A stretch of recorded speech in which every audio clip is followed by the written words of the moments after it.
Hello everyone, welcome to Sleepy Classes. स्वागत है आप सबका प्रीक्योर में। इस वीडियो में हम डिस्कस करेंगे एनवायरनमेंट से related current affairs of the last week.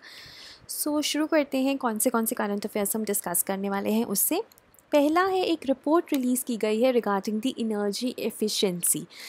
काफ़ी इंपॉर्टेंट है ये और इसी को हम डिटेल में डिस्कस करेंगे। दूसरा, regarding Sariska tiger reserve, ministry of tourism का एक वेबिनार हुआ था अंडर देखो अपना देश प्रोग्राम, जिसमें उन्होंने सरिस्का टाइगर रिजर्व को कवर किया था।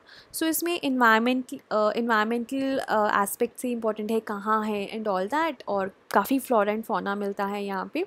उसके अलावा कल्चरली भी ये इम्पॉर्टेंट है, ठीक है। काफ़ी ज़्यादा टेम्पल्स मिलते हैं। तो जो मैंने PIB से आर्टिकल लिया है उसमें काफ़ी ज़्यादा डिटेल्स हैं, तो आप उसको एक बार उसमें से भी देख लीजिएगा प्लीज़।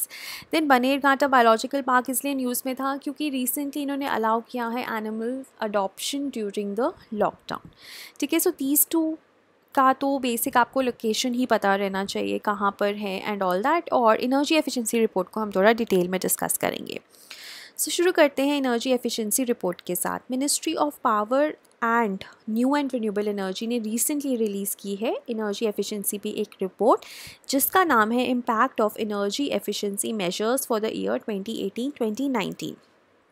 सो बेसिकली ये जो रिपोर्ट है ये बताती है कि एनर्जी एफिशिएंसी को लेके जो भी हमारे देश में मेजर्स लिए जा रहे हैं, जो भी स्कीम्स चलाई जा रही हैं, उनका कैसा इम्पैक्ट रहा है उसको डिटेल में कवर करती है, ठीक है। अब आपको सबको जानकारी है regarding the Paris agreement COP21 of UNFCCC, ठीक है। उसमें इंडिया ने बोला था under its one of the NDCs nationally determined contributions कि हम एनर्जी इंटेंसिटी को रिड्यूस करेंगे बाय 33 to 35%। अब ये तो बोल दिया कि 33 to 35% कम करेंगे, लेकिन किस लेवल को हम बेस मानेंगे यहाँ पे। 2005 में जो हमारी एनर्जी एफिशिएंसी थी उसको 33 से 35% कम करेंगे। कब? बाय 2030। और बिकॉज उसके बाद COP21 तो 2015 में हो गया और इंडिया ने अपने NDCs बता दिए, जिसमें से एक इम्पॉर्टेंट ये भी था।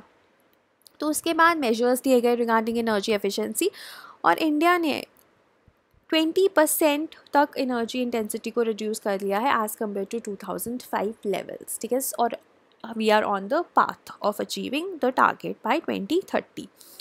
तो अगर हम एनर्जी इंटेंसिटी की बात करें ना, तो energy intensity is a measure of energy inefficiency of an economy. मतलब क्या है कि जो एनर्जी इंटेंसिटी है और जो एनर्जी एफिशिएंसी है, दीज आर इनवर्सली रिलेटेड।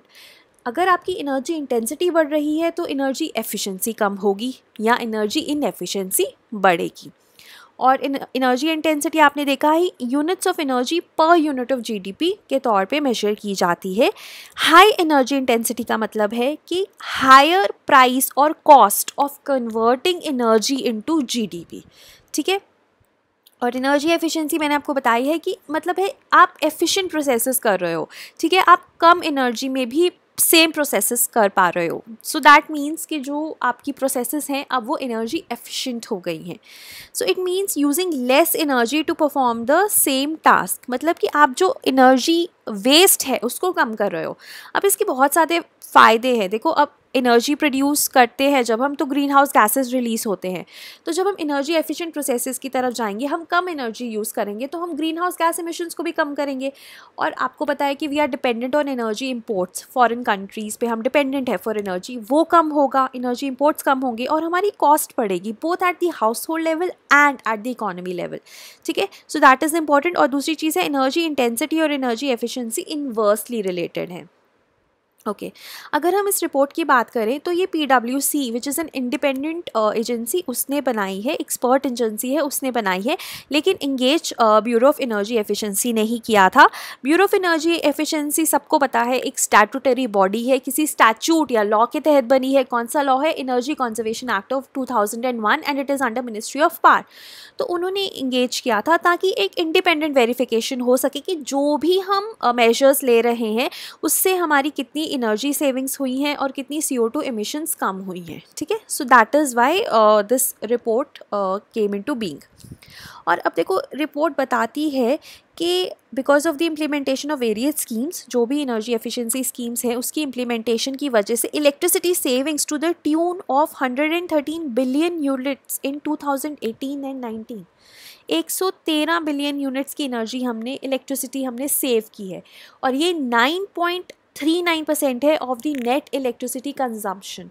तो जो हमारी कंजम्पशन है, ठीक है, एक होगी आपकी प्रोडक्शन और एक होगी कंजम्पशन। नेट कंजम्पशन है क्योंकि हम ज़्यादा कंज्यूम कर रहे हैं, तो 9.39% कंजम्पशन है जो उसके इक्विवेलेंट है ये, राइट। उसके अलावा एनर्जी सेविंग्स की अगर हम बात करें, ये इलेक्ट्रिसिटी सेविंग्स से एनर्जी सेविंग्स जिसमें इलेक्ट्रिकल और थर्मल आता है, achieved in the energy consuming sectors is to the tune of 16.5 millions of tons of oil equivalent, which is 2.84% of the net total energy consumption। ठीक है, जो million tons of oil equivalent है ना, जो भी energy content होता है fuels का, वो ऐसे इसी यूनिट में मेजर किया जाता है। सो अब देखो ये काफ़ी नंबर्स हैं, इतने नंबर्स आप याद नहीं कर पाओगे। Just look at the basic premise कि हमने 9.39% of the net electricity consumption and 2.84% of the net total energy consumption तक हमने सेव किया है because of these measures. CO2 emissions की बात करें तो 151 मिलियन टन्स जो है हमने रिड्यूस की है, और जो नंबर था पिछले साल वो 108 मिलियन टन था, यानी कि पिछले साल हमने 108 मिलियन टन CO2 इमिशंस कम की थी, अब हमने 151 कम की हैं। And this is all due to various programs. कौन से प्रोग्राम्स है? Perform achieve and trade scheme, अब पैट स्कीम कहते हैं इससे, ठीक है। ये basically national mission on enhanced energy efficiency, जो कि वन ऑफ दी 8 मिशंस है of national action plan on climate change. ये हमने बहुत बार डिस्कस किया हुआ है, इसके बारे में डिटेल्स प्रीक्योर में भी हमने डिस्कस की गई है। अगर आप चाहते हैं मैं दोबारा से डिस्कस करूँ तो आई डिस्कस इट, कॉमेंट्स में लिख दीजिएगा। उसके बाद standards and labelling program. Labelling program में आपको पता चल जाता है कि एनर्जी एफिशिएंट प्रोसेसेस हो रही हैं कि नहीं हो रही है ना, तो आप उन्हीं को लोगे ऑब्वियसली। उजाला प्रोग्राम है LED बल्ब्स का use, from the LED bulbs को प्रमोट करना, उससे भी एनर्जी एफिशिएंसी बहुत ज़्यादा होती है। और डिमांड साइड मैनेजमेंट प्रोग्राम, ठीक है, जस्ट कि जो आपकी डिमांड है आप उसे कैसे मैनेज कर रहे हो, ठीक है। So all these programs have led to significant reduction in the energy waste, ठीक है, मतलब we have become more energy efficient. Then next is Sariska tiger reserve. देखो ये इसलिए न्यूज़ में है क्योंकि मिनिस्ट्री ऑफ टूरिज़्म का जो देखो अपना देश का वेबिनार था, उसका 13th सेशन हुआ जो मई 2020 में, वो टाइटल्ड था डेस्टिनेशन सरिस्का टाइगर रिजर्व। इसमें बेसिकली सरिस्का टाइगर रिजर्व का के ऊपर एक प्रेजेंटेशन और वर्चुअल टूर दिया गया। ये है कहाँ पे? अलवर डिस्ट्रिक्ट इन राजस्थान में। और देखो मिनिस्ट्री ऑफ टूरिज़्म की ये जो वेबिनार सीरीज़ है, इनका ऑब्जेक्टिव क्या है कि लोगों को बताना regarding the various tourist destinations of India, और उनको अवेयरनेस जनरेट करना, उनके बारे में इंफॉर्मेशन देना, राइट।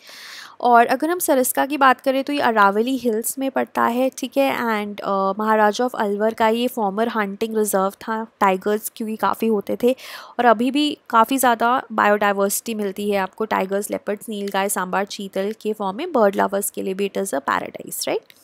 और जैसे कि मैंने बताया एंशियंट टेम्पल्स भी मिलते हैं यहाँ पे, dating back to 10th and 11th century. Kankwari fort के रुइंस हैं, नीलकंठ टेम्पल्स हैं ऑफ द 10th सेंचुरी। तो ये एक बार आप PIB के आर्टिकल से just go through it once, ठीक है, ताकि आपको आइडिया हो जाए। अगर आपने कुछ नहीं पढ़ा हुआ इसके बारे में, आपको लगता है कि कुछ इंपॉर्टेंट है, तो उसको एक बार ज़रूर कंसिडर कर लीजिएगा। Then last is Bannerghatta biological park. अब अभी इन्होंने एक अपॉर्चुनिटी दी है लोगों को कि आप वाइल्ड लाइफ को कंजर्व कर सकते हो और एनिमल्स को अडॉप्ट कर सकते हो। So they have released a list of animals that can be adopted and it is a part of the outreach program, ठीक है, क्योंकि अभी people can not visit the zoo during the lockdown. और जो ये बायोलॉजिकल पार्क है ये Bannerghatta national park से ही निकला है। तो biological park was brought under the zoo authority of Karnataka, ठीक है। And BNP was declared a national park इन 1974, तब से बनेरघाटा नेशनल पार्क है, और उसी में से बायोलॉजिकल पार्क 2004 में निकला। और ये इनफैक्ट बैंगलोर के काफ़ी पास है। तो it is a national park which is very near to a major city, ठीक है। और अगर हम लोकेशन देखें सो ये है, right. So this was regarding your current affairs today. उसके बाद हमारे जो प्रोग्राम्स चल रहे हैं, देखो हमने एक आंसर राइटिंग चैलेंज शुरू किया है, जिसमें हम एक क्वेश्चन ऑफ एवरी GS आपको देंगे, पोर्टल पे आएगा, आप उसको लिख सकते हैं, you will send it back to us, ठीक है। We'll evaluate it, provide you answers in the form of PDF and video solutions, और कुछ डाउट्स हैं, ठीक है। तो हर एक GS का क्वेश्चन हम रोज़ डिस्कस करेंगे। तो एक क्वेश्चन का पर्पस ये है कि आपका प्रेपरेशन टाइम हम प्रीलिम्स से ले भी नहीं रहे, एंड दूसरी चीज़ है क्योंकि हम सिर्फ GS की आंसर राइटिंग प्रोवाइड कर रहे हैं, तो रिकमेंडेशन तो यही है कि आप ऑप्शनल को थोड़ा इतना टाइम ना दीजिए जितना आप जीएस को दे रहे हैं।